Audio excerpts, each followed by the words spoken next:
You've tuned in to Just Vibe with Melody, and I had the opportunity to listen to a press conference from President Ibrahim Traore. He addressed a number of things during this conference, and let's get into this discussion. Water has been one of the key needs of Burkina Faso, and President Ibrahim Traore jumped right in to provide this need by already sending out a crew to start putting infrastructures to build dams.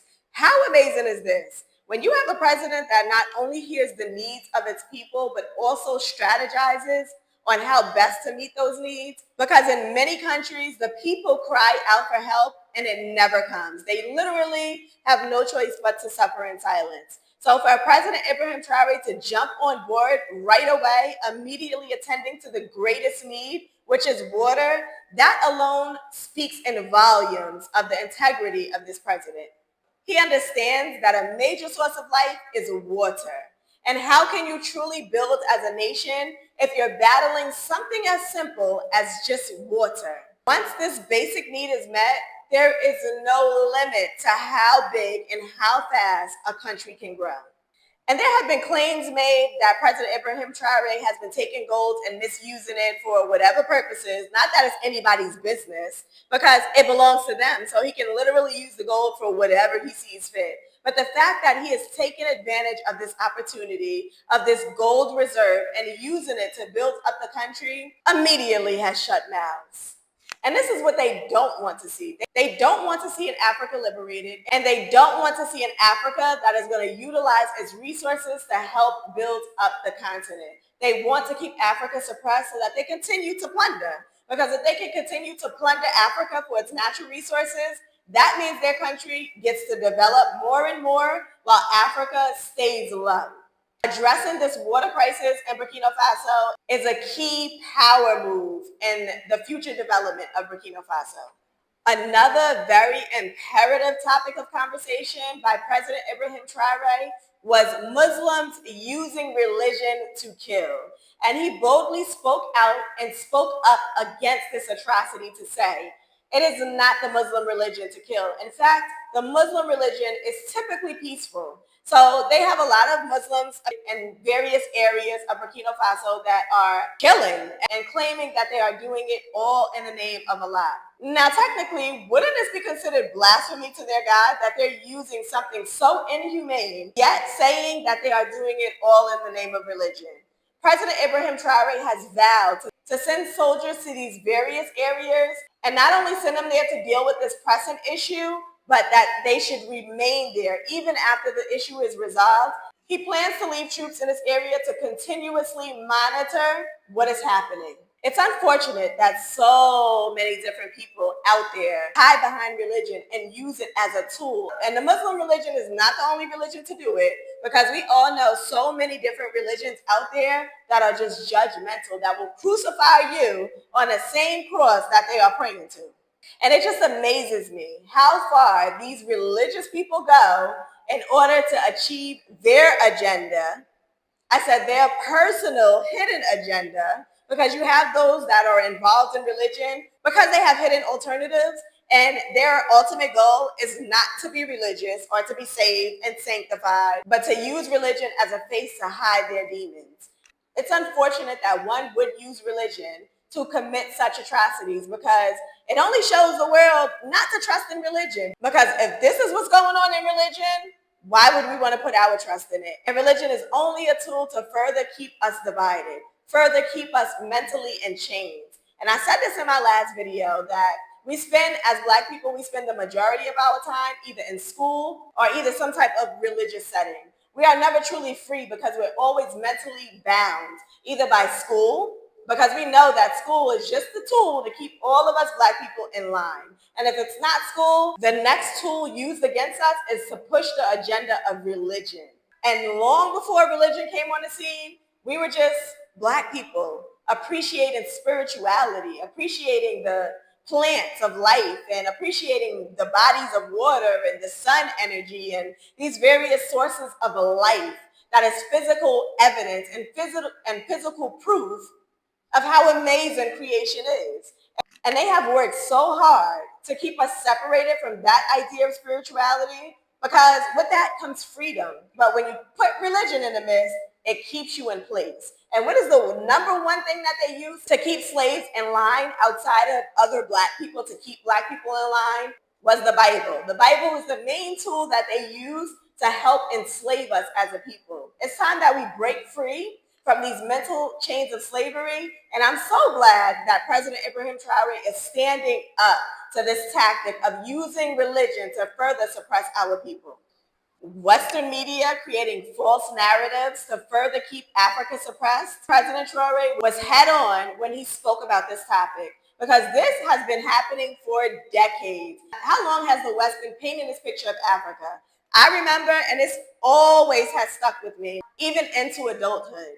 But I remember as a child seeing different commercials coming up on the TV screen and painting this picture that Africa was poverty-stricken and riddled with illness. They showed pictures and images of babies with big bellies and flies flying around them, and painted that picture saying, "Feed the hungry." How many of us remember that story? Because I know still to this day, it stands out so vividly. And it's stories like this that we have been seeing as African Americans living in America for centuries. They utilize this commercial again and again and again, begging for donations, proclaiming that they were utilizing these donations to help Africa. But fast forward into 2025, and I still wonder, what happened to all of this money that they collected, all in the name of saving children here in Africa? Because I don't see one dime that was spent on these children.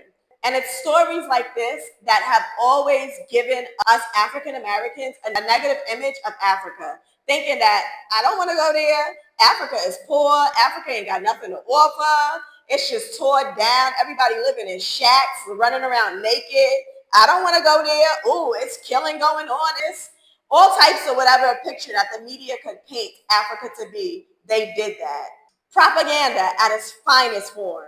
And they use media to keep us disconnected from ourselves and to keep us disconnected from our home. Because if we knew as African Americans how powerful this move would be for us to leave America and return to Africa, bring our resources and help build up the continent, how powerful we would become as one body of people, bearing various shades of the same color, working together and moving about with one voice. That is something that they are petrified of. If they've never been more scared of anything in their life, their greatest fear is us coming together in unity.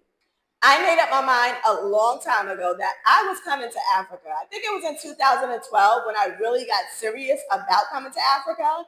And I decided, you know what? It's enough that I keep thinking, you know what, Melody, one day you're going to get there.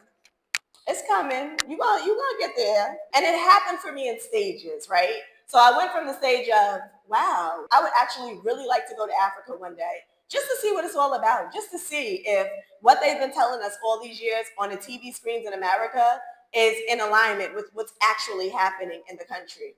And then I graduated to, I'm going to Africa. I put it in my mind that one day nothing could stand in my way. I was absolutely going to come to Africa and nothing was going to stop me. And I stayed right there in that mentality for a good 2 to 3 years before I graduated again. My next phase of graduation was, let me get on social media and check out a few YouTubers and see what they're saying about Africa. What is their story? What story are they telling about Africa? And does it add up to what I've been hearing about Africa here in America? And at that time, when I entered this phase of graduation, there weren't very many YouTubers speaking about Africa. There were a select few. But when I tell you, I cleaved to those YouTubers and I binge watched their content. I mean, night and day. I woke up watching YouTube content about Africa, and I went to sleep watching YouTube content about Africa. And then I graduated again. And this time, finally, I started to put a plan in motion. I said, you know what, Melody? You've been doing this for too many years. It's time that you actually start putting action behind your thought process and stop just telling yourself that one day you are going to go, but actually put in the necessary effort to go. And that is exactly what I did. I made up my mind that I was going to go. And then I started to put my travel arrangements in order so that I could officially visit Africa. In 2021, that dream became a reality. And I'm just living proof that you can literally do anything that you put your mind to. Anything that you put your mind to. There is nothing that is too vast for you to accomplish. All that is required is that you hold whatever thought it is that you want to accomplish in your mind and move from holding it into your mind to actually putting in a plan of action. And look at me now, standing up to corruption. Wow. This is a big topic of conversation because it is a topic that many African leaders run away from. Corruption is probably the number one issue that is riddling the continent of Africa because you have so many people getting into political office just to abuse their power, all in the name of corruption, to further feed these Western nations that don't care 2 cents about them. And they think that because they're making a few pennies compared to what these Western nations is making, that they're living the good life. But what they don't see is beyond that. When President Ibrahim Traore spoke about this topic, I could have dropped the mic. Corruption has many different faces. There were so many people in Burkina Faso who were purchasing goods at a very low cost and then reselling them at a very high cost. So we also know this as price gouging. He says, no more will this happen. No more will you go and you purchase goods at a very low price and then you wait until there is an extreme need for that product and then you raise the price so crazy to make this huge amount of money. He says, no, we're not doing that anymore. There will be one set price for these products, regardless of what it is, how much you purchased it for. You are going to purchase these products and sell them for one set amount. For him to take a stance against price gouging, something that happens all over Africa, and it happens so often that a lot of times we just take it as normal, but there is nothing normal about that. In fact, here in Ghana, price gouging is a huge issue. And it goes unaddressed. Nobody cares. It's like, okay, whatever the market women want to charge here in Ghana, they have the very right and free will to charge whatever they want.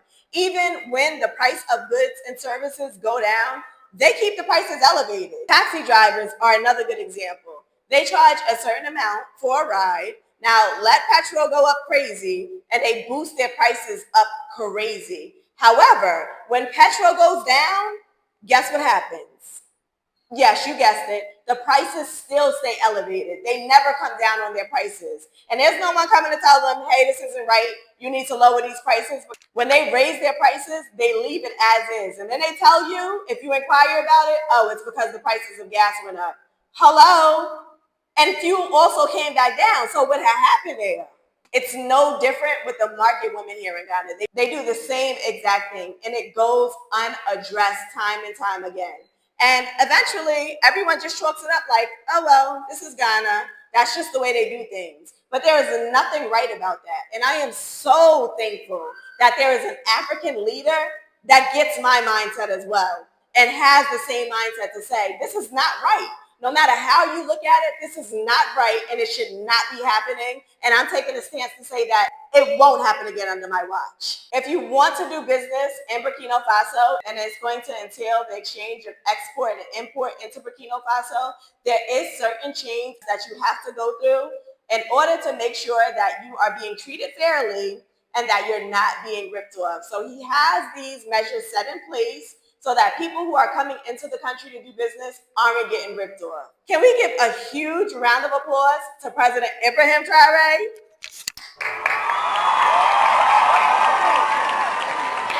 And the very last bullet point that I want to speak about here on the channel is President Ibrahim Traore speaking out in support of its students. He says, there is no future in a country if you're not first educating the youth. He not only has vowed to stand strong and firm behind the youth, ensuring that they are equipped with the various things that they need in order to be successful in school, but he also spoke about dormitories in particular. So as a student, you can't really focus on your studies if you're not in a comfortable living arrangement, right? And so he has vowed to build dormitories so that these students can have an appropriate place to live while they're also going to school at the same time. He is promising that by next year, these dormitories will be completed and they will be up and running and open to receive students. He also spoke about the importance of science equipment. And he goes into detail about a memory that he himself remembers being a pupil at one point. And he recalls on the moment when he himself was even in school and they didn't have appropriate science equipment for them to do various experiments. Either some of the equipment was outdated or broken. So him being in that situation firsthand, he understands the importance of needing suitable science equipment in order to be able to fully train a science student. So he also put a question out there. How can you graduate in science if you haven't even had the opportunity to really conduct such science experiments? You don't really have the experience. So how can you say you are a graduate of that profession? And what really always amazes me about President Ibrahim Traore is the fact that he has so much life experience. It's not like he was raised with a silver spoon in his mouth and it's like he's just trying to manage a country. But he has literally been in these positions as a child growing up in Burkina Faso. He has been in these extreme living environments and he has firsthand not only experience, but knowledge of what has been going on in the country. And he is working ever so hard to correct these wrongs and make it right. How can you work on empowering a country and forget about its youth? And I think that happens quite often. We oftentimes spend so much time focusing on how can we do this and how can we do that, that the youth are literally lost in a distance. But what we don't understand is that one day soon, these youth will take over the future. And if they don't have the necessary skills to carry this torch, then how can they catapult a country into the future? So I love the focal point that he puts on the youth, and he's very active in ensuring that the youth are taken care of. And he don't play about them. President Traore went on to address a few other things outside of this, but this is the key points that really stuck out to me that I wanted to come and highlight here on the channel. That's it for today's video. If this is your first time here on the channel, I want to take this moment to say welcome. And before you go, be sure to hit that subscribe button. We also now have a store right here on YouTube, Sacred Minerals, or you can visit sacredminerals.org where we have a full selection of all the products that we offer.